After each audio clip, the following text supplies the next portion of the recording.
Martyrium of St. Denis, Montmartre. The hill of Montmartre became a place of popular pilgrimage after a chapel was erected by the people of Paris around 475, where St. Denis, the first bishop of Paris, was martyred.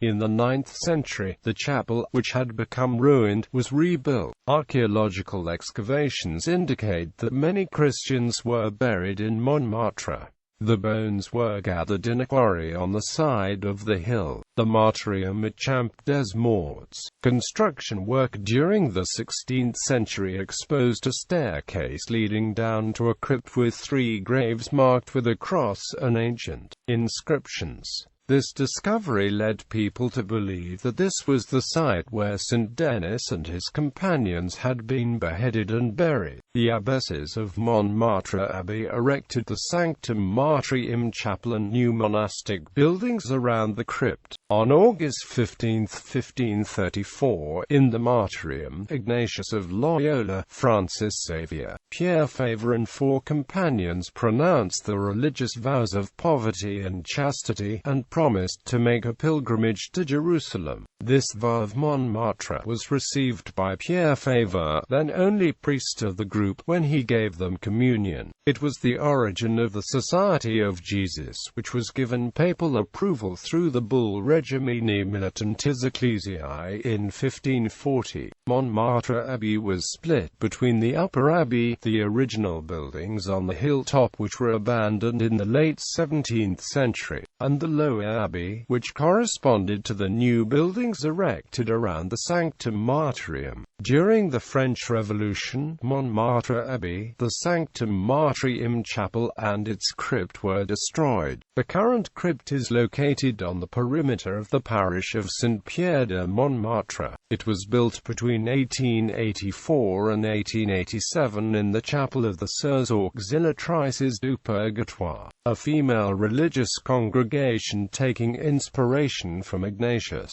founded in the 19th century by the Blessed Eugénie Smet. They had installed their Maison Généralice in Antoinette Street. This was on the site of the old buildings housing the martyrium of the chapel and what was called, up to the French Revolution, the Lower Abbey. It was blessed on August 15, 1887 by the Archbishop of Paris and sustains the memory of these 2 events which are of considerable significance for the Church. The martyrium is cared for by l'Association de la Crypte du Martyrium de Saint Denis et du Souvenir de Saint Ignace de Loyola, who open it to the public on Friday afternoons.